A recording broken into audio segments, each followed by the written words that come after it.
जय श्री राम। वाल्मीकि रामायण सर्ग 35।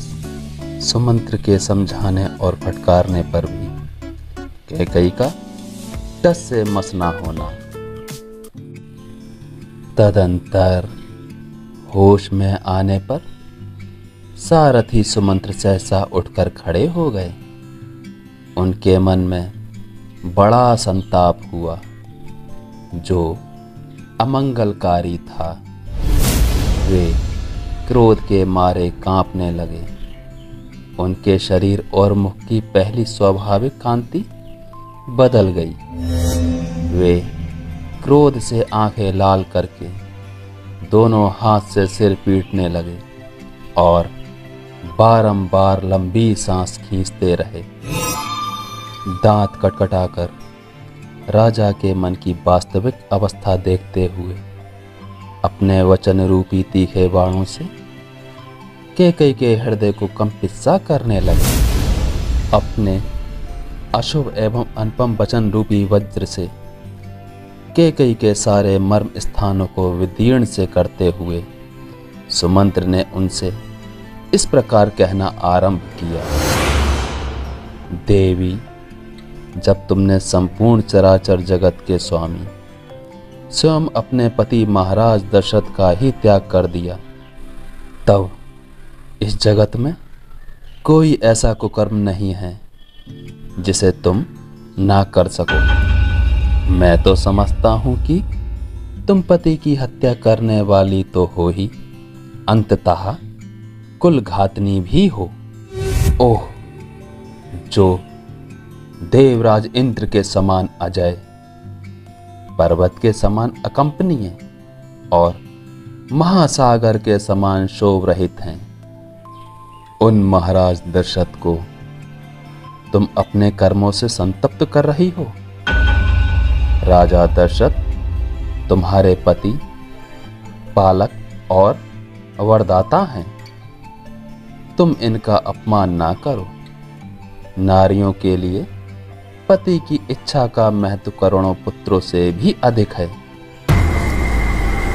इस कुल में राजा का परलोकवास हो जाने पर उनके पुत्रों की अवस्था का विचार करके जो ज्येष्ठ पुत्र होता है वे ही राज्य पाता है।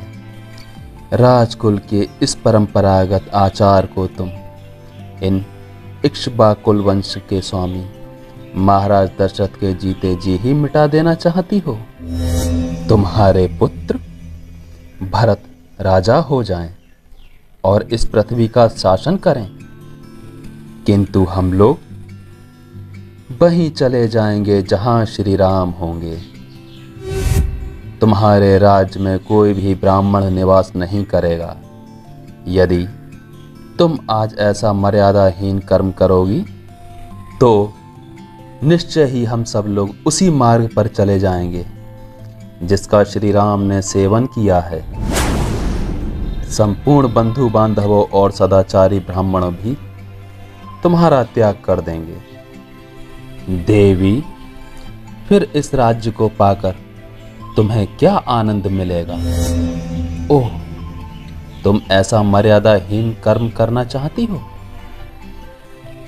मुझे तो ये देखकर आश्चर्य सा हो रहा है कि तुम्हारे इतने बड़े अत्याचार करने पर भी पृथ्वी तुरंत फट क्यों नहीं जाती, अथवा बड़े बड़े ब्रह्म ऋषियों के धिक्कारपूर्ण बागदंड अर्थात शाप, जो देखने में भयंकर और जलाकर भस्म कर देने वाले हैं, श्री राम को घर से निकालने के लिए तैयार खड़ी हुई तुम जैसी पाषाण हृदय का सर्वनाश क्यों नहीं कर डालते हैं।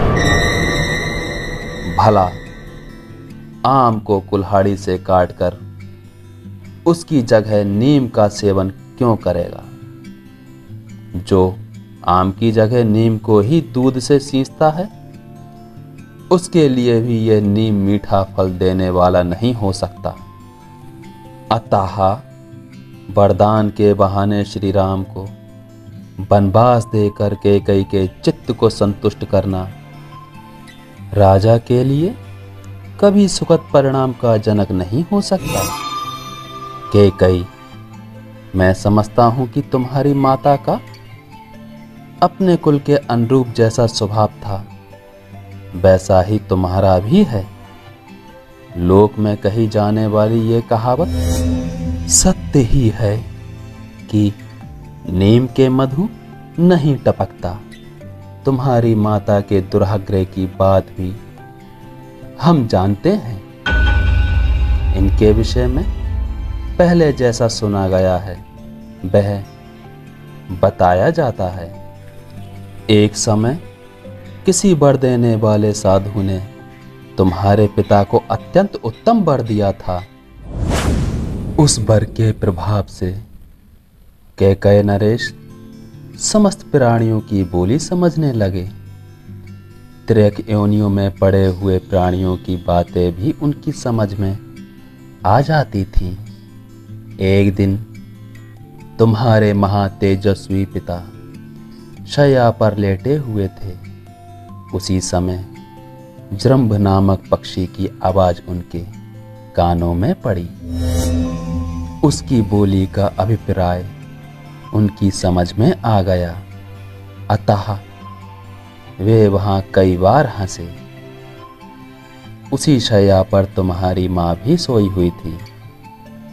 वह यह समझकर कि राजा मेरी हंसी उड़ा रहे हैं कुपित हो उठी और गले में मौत की फांसी लगाने की इच्छा रखती हुई बोली, सौम्य नरेश्वर, तुम्हारे हंसने का क्या कारण है यह मैं जानना चाहती हूँ। तब महाराज ने उन देवी से कहा, रानी, यदि मैं अपने हंसी का कारण बताता हूं तो उसी क्षण मेरी मृत्यु हो जाएगी, इसमें संशय नहीं है।